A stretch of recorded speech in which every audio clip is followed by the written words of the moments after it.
God is so good. May gabi sa tanan, no? God is awesome in this place. The topic that God wants me to share this evening is one of the characteristic of Christ that I think is the least discussed or probably the least written or talked about. And this is also the testimony of the Apostle Paul. This is his testimony which I believe makarelate ang tanan. Because I do, by the grace of God, this is also the testimony of the Christ in me. His perfect patience. So magampo ta. Father God in heaven, Lord, in the name of Jesus and by the communion of the Holy Spirit, Amahan, we praise you, we glorify you, we magnify you. Salamat kay Lord for giving us this privilege to worship you in spirit and in truth. Lord, we humble down ourselves because apart from you, we can do nothing. Lord, mamuhat ka sa imong pulo nga kani Lord, di kanimo mulabay nga kawang sa matag usa kanamo.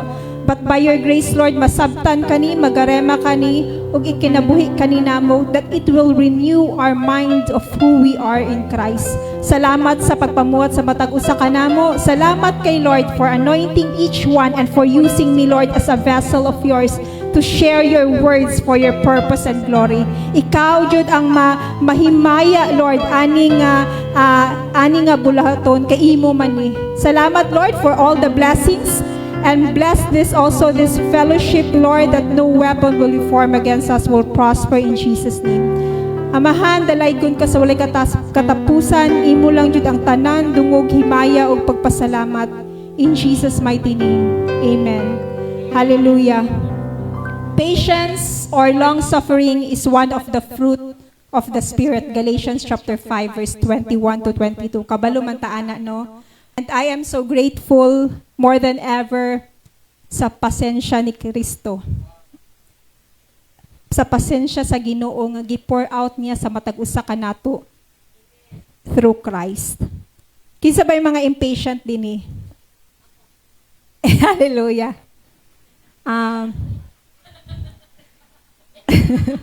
Dagan jud ta, no? So wala jud exempted sa matag usa kanato din I am, by the grace of God, I am formerly an impatient person, though I still tend to be impatient in this process in Christ.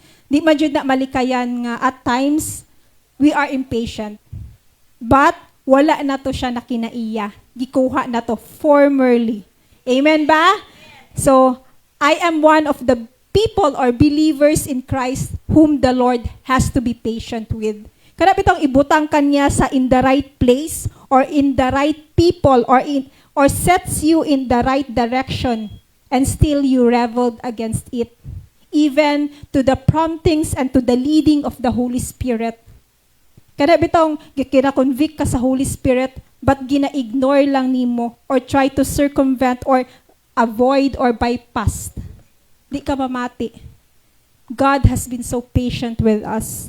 And at times, magmurmur pa ta. We keep on murmuring and complaining about our situation. Tinuod na mga igsuon. We always keep on murmuring. Pero, binuhatan na nato. Di ba?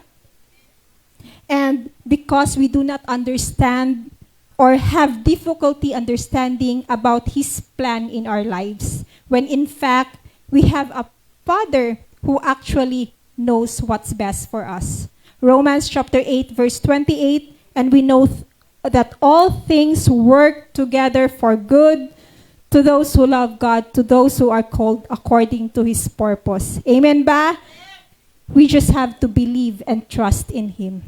Ang ato lang ang mutuo og musalig sa iya. Amen ba?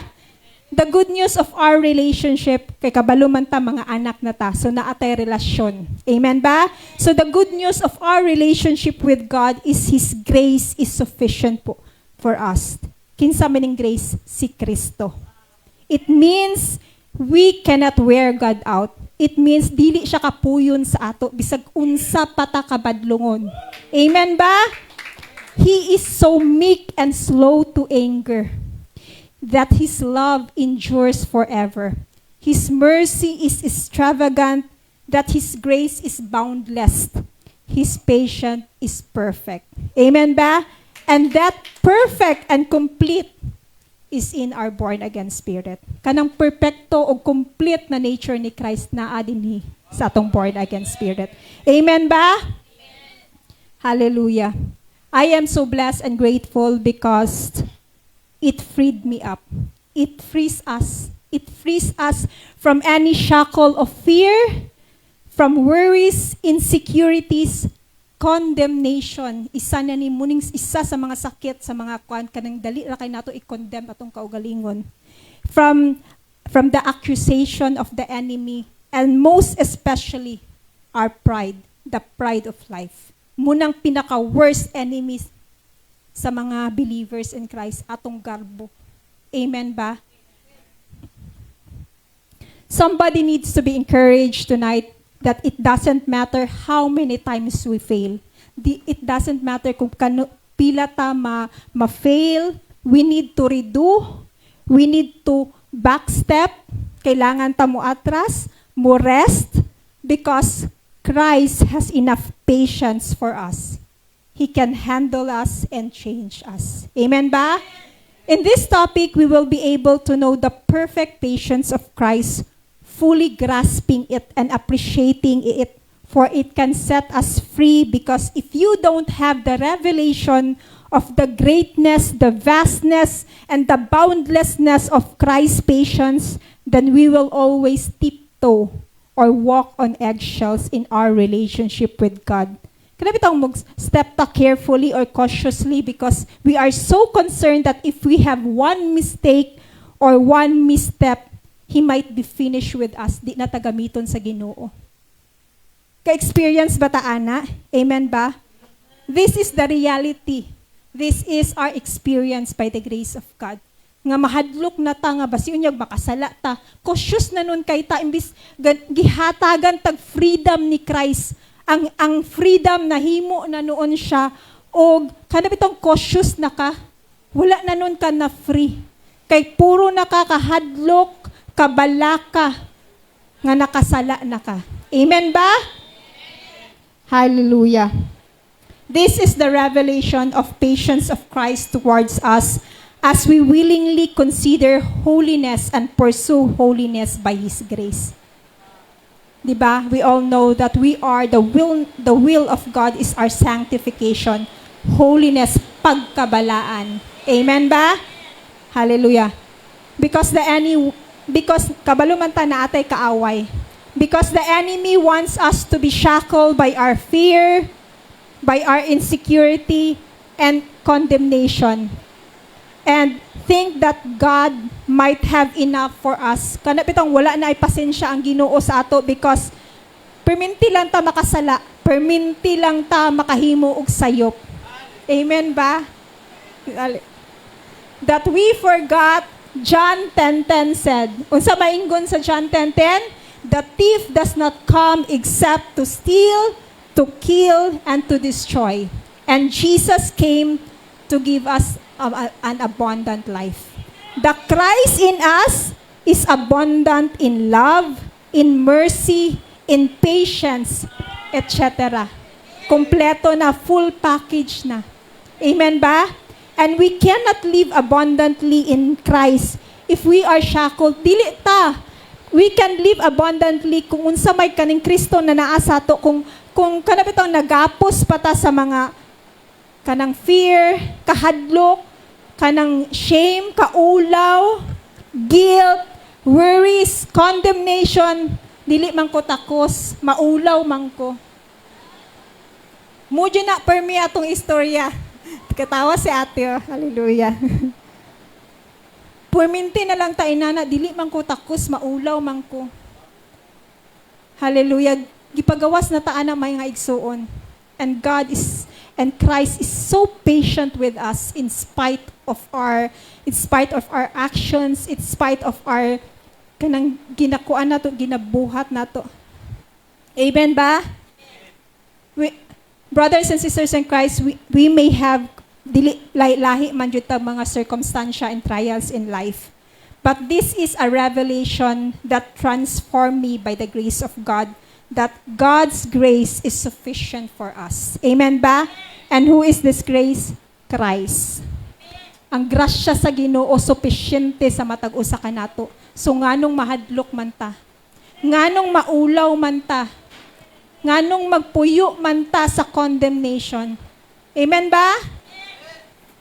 Most of the time, if we think about God or triune God or Christ, we think about His power as demonstrated, that we consider how powerful. Kana bitaw magpagawa siya sa empower, i-demonstrate niya empower on how he divide the Red Sea, katong sa mga Old Testament, to cause Lazarus raised from the dead. But let's think about the flip side of God's power.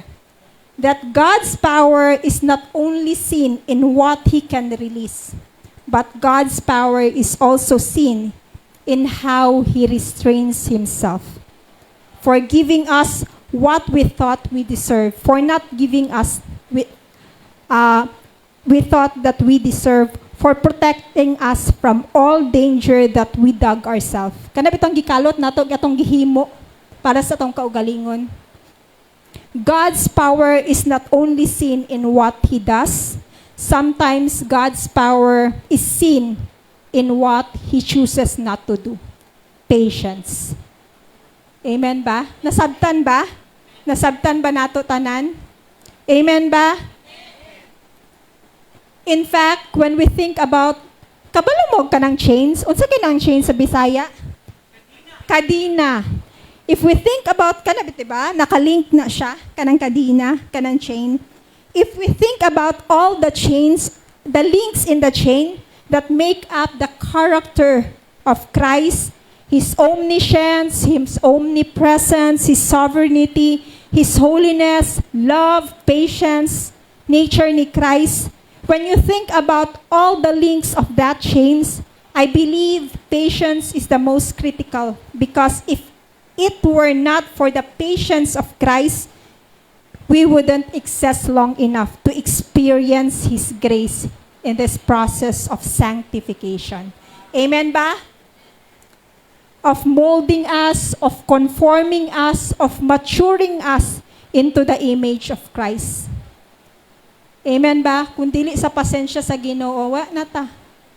Amen ba? Tungod sa grabe ang iyang pasensya sa matag usa kanato para lang masanctify ta. Amen ba? And it is because Christ is patient that we get to experience His grace. To know who He is, na makaila pa jud ta sa iya, and given us the privilege of experiencing the depth things of God. Kabalo ba mo we are so privileged. Because kita lang, dili tanan mga believers, even Christians, na na-revealan ani the mystery of Christ. Nga Christ is us, is our hope of glory. Amen ba? And we are so privileged. Amen? So we should treasure that privilege. And kung gusto pa yun ka mo seek, mo desire sa iya, then He will reveal Himself to you. The deep things of God. Amen ba? As revealed by the Holy Spirit. Kaya ang Holy Spirit raman dyan mo'y makareveal, ana. Amen ba?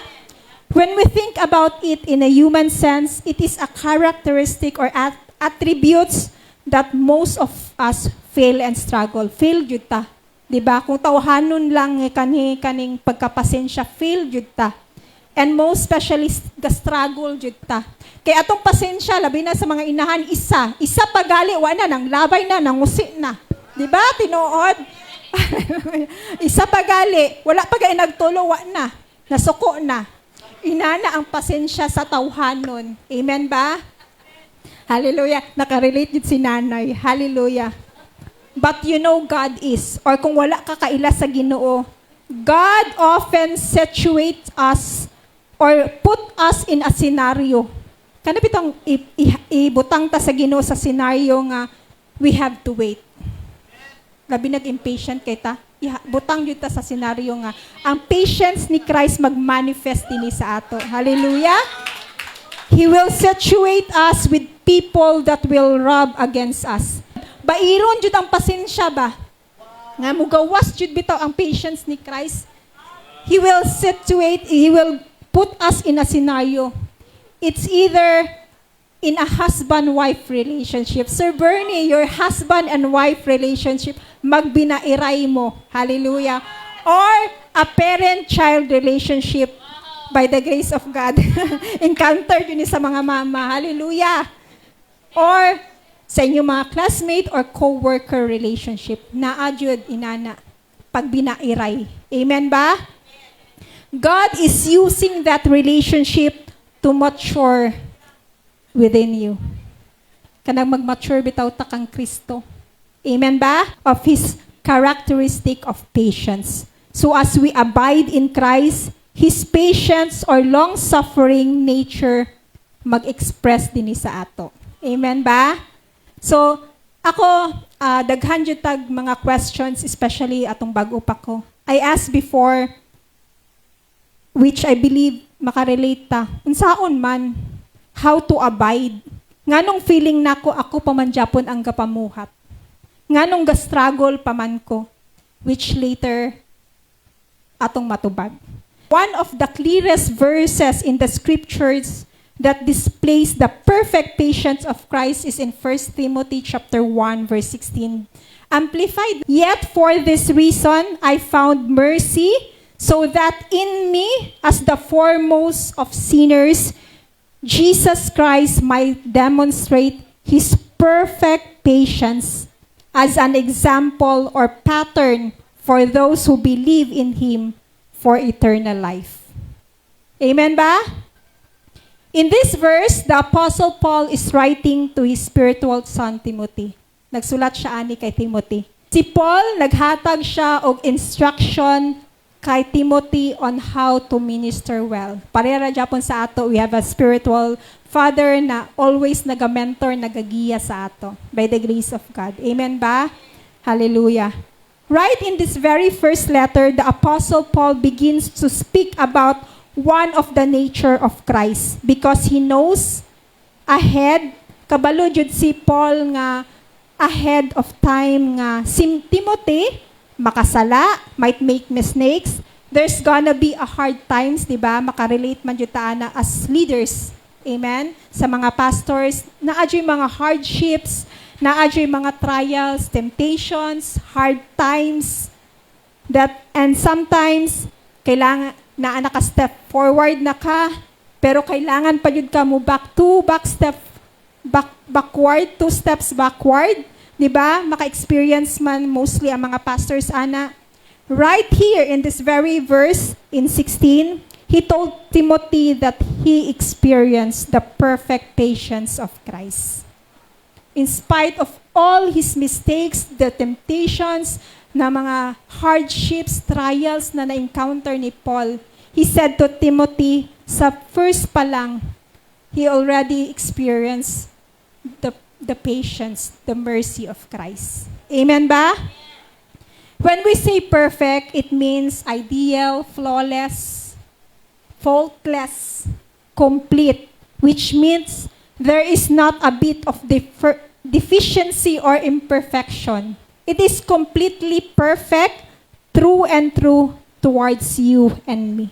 Ang pasensya ni Kristo, perfecto para sa imo o sa ako. Amen ba?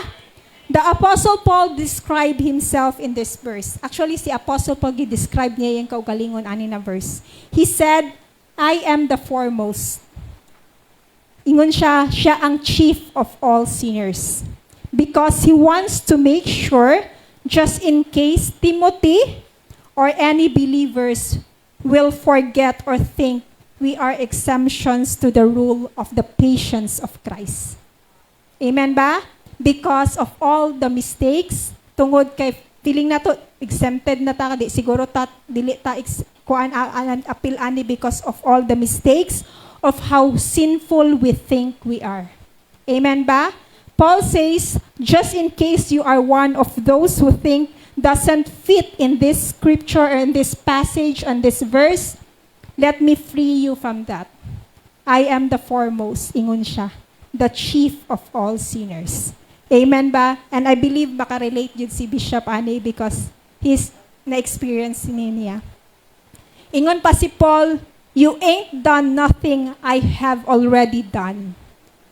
Your hands haven't touched anything nga wala pa nako nakuptan. Inana ka foremost nga sinner si Paul. Amen ba?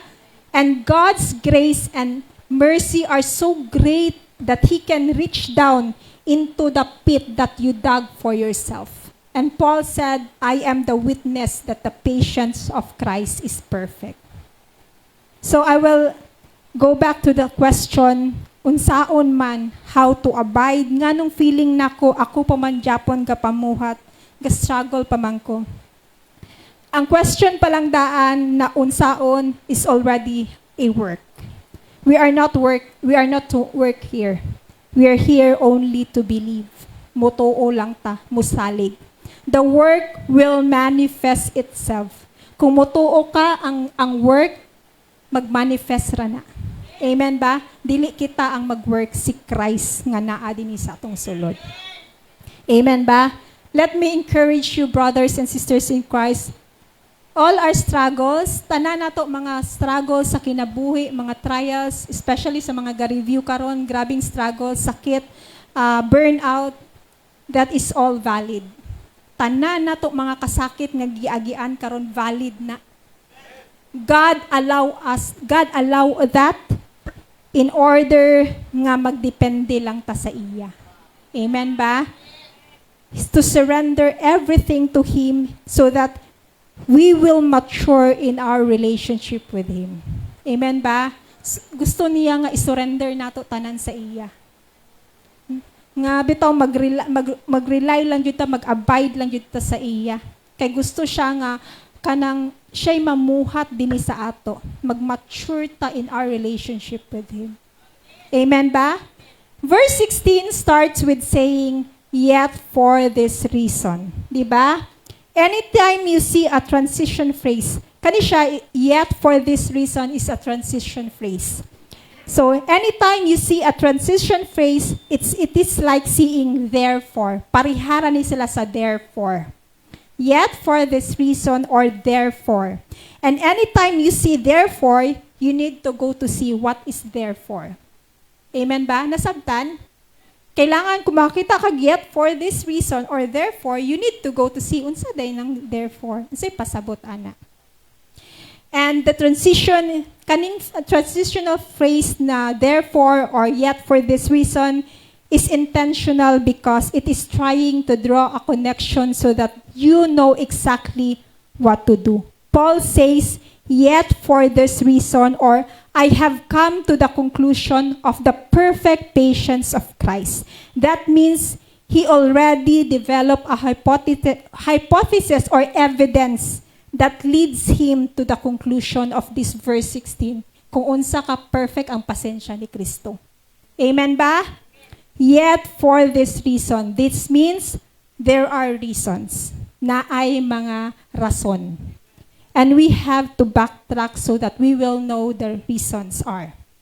The first reason nga nung perfect ang patience ni Christ is in verse 15, Brad.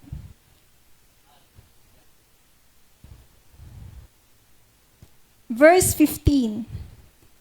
This is a faithful and trustworthy statement deserving full acceptance and approval that Christ Jesus came into the world to save sinners, among whom I am the foremost. Ingon siya, to save sinners. Paul says, this is how you know the patience of Christ is perfect. Giluwas kaniya, di ba? He saved you. He saved us. Amen ba?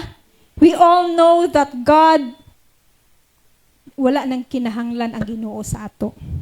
It was His grace and mercy that desires a family or relationship with each and every one of us. Tungod sa iyang grasya, tungod sa iyang kaluoy, nagdag-desire siya og relationship o pamilya sa matag usa kanato. Amen ba? Most of us in this room not because we found God, but because He found us. Siya ang nakakita sa ato, dili kita. We are not here by accident. Wala ta dinhi tungod sa kay aksidente. And we are not born by accident. Everything was planned before the foundation of the world. He already knows who are His children. Kailan na siya? Kailan na siya na ikaw anak kaniya? Amen ba? He already orchestrated everything. And at the cross, Jesus finished it. Gitapos ni Kristo sa cross.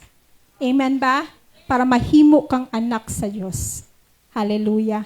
This is not something we take it lightly. Dili ni nato we take it lightly. Because we all know that it's not an accident that we are in this world, in this generation, because God chose us before the foundation of the world and created us to be in Christ. Para mahiusa kadya kang Kristo. Amen ba? For His purpose and glory. Para sa iyang kahimayaan.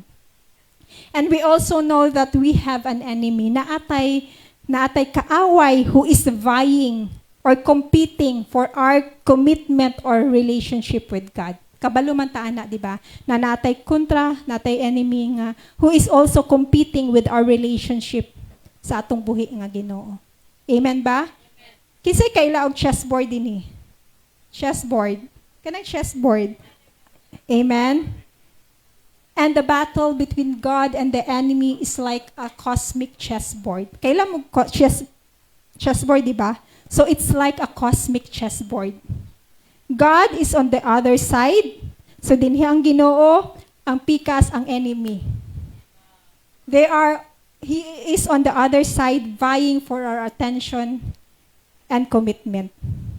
So, first move, pre-Genesis 1:1. Mubalik sa tagamay.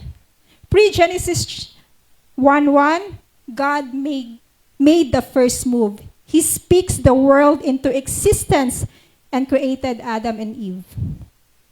And so the enemy sa pikas, naghimo na siya made move. Naghimo siya move.